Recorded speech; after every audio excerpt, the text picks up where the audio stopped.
Kaospiloterne, det er en selvejende institution. Det vil sige, det er ikke en uddannelse, som staten tilbyder. Det er en uddannelse, du selv skal finansiere.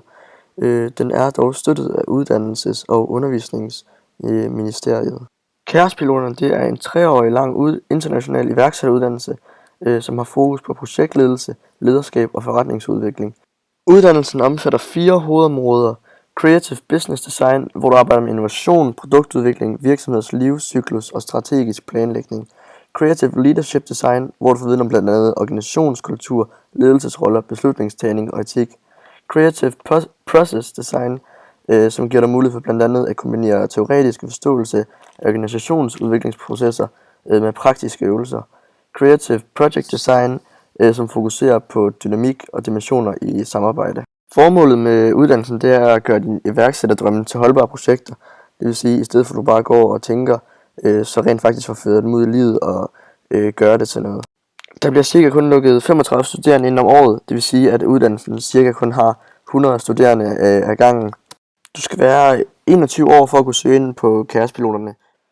Og så skal du have enten en gymnasiel uddannelse eller en erhvervsuddannelse for at kunne søge ind.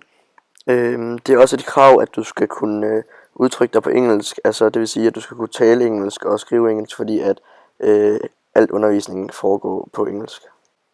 Nu kommer der et lille klip af en studerende fra Kaospiloterne, som fortæller, hvorfor hun valgte og hvad hun sådan synes, hun kan få ud af det. Jeg hedder Nana, og jeg er 22 år, Nana Julesbo, og jeg kommer fra Aarhus, hvor jeg har gået på Journalisthøjskolen, inden jeg nu her i sommer startede på Kaospiloterne. Det er jeg, fordi jeg kom fra det traditionelle uddannelsessystem i Danmark, og synes, det var lidt for sort-hvidt. Jeg manglede et sted, hvor der var noget højere til loftet. Og jeg synes, jeg brændte inde med noget kreativitet og nogle evner, som jeg ville kunne udnytte bedre et andet sted. Så kendte jeg til skolen i forvejen, havde en del bekendte og venner og noget familie der. Og så var det ret oplagt egentlig, at det var der, jeg skulle.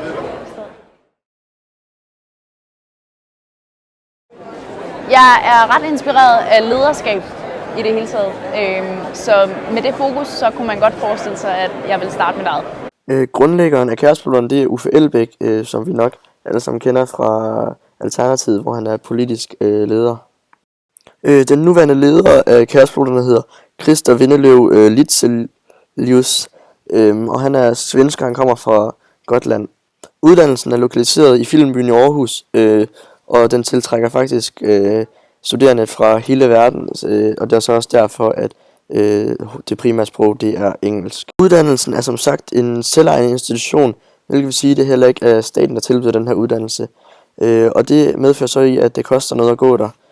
Og det koster 146.600